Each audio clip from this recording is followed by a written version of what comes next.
इंद्रापेक्षा बादशहा मोठा. एके दिवशी सकाळी अकबर आणि बिरबल बागेत फिरत होते. फिरता फिरता ते देशविदेशाच्या गप्पा मारत होते. गप्पागप्पात स्वर्गाचा राजा इंद्राचा विषय निघाला. अकबरला विचार पडला, हा इंद्र कसा असेल?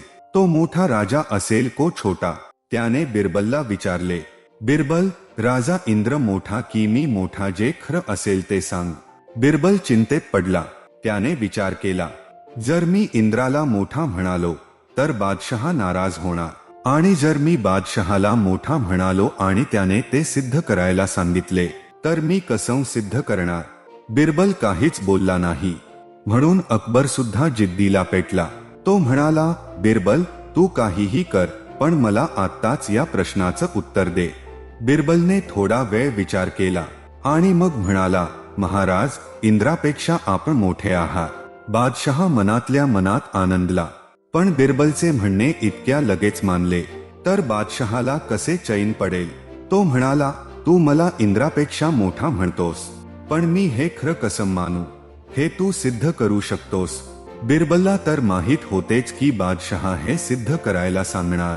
त्याने लगेच उत्तर दिले, जेव्हा ब्रह्माने ह्या सृष्टीची रचना सुरू केली तेव्हा त्याने 2 पुतळे बनवले होते, एक तुमचा आणि एक इंद्राचा. दोघांना त्यांनी तराजूच्या एकेका पारड्यात ठेवले. तुम्ही मोठे होता म्हणून वजनाने जास्त होता, त्यामुळे तुमचं पारड खाली गेलं. म्हणून ब्रह्माने तुम्हाला इथलं अर्थात पृथ्वीचं राज्य दिलं.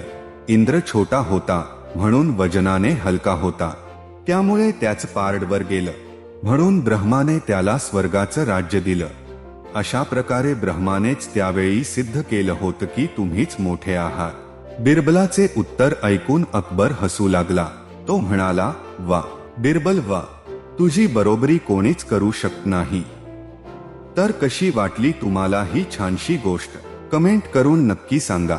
या गोष्टीला आपल्या इतर मित्रांसोबत ही शेअर करा आणि सबस्क्राईब करायला विसरू नका.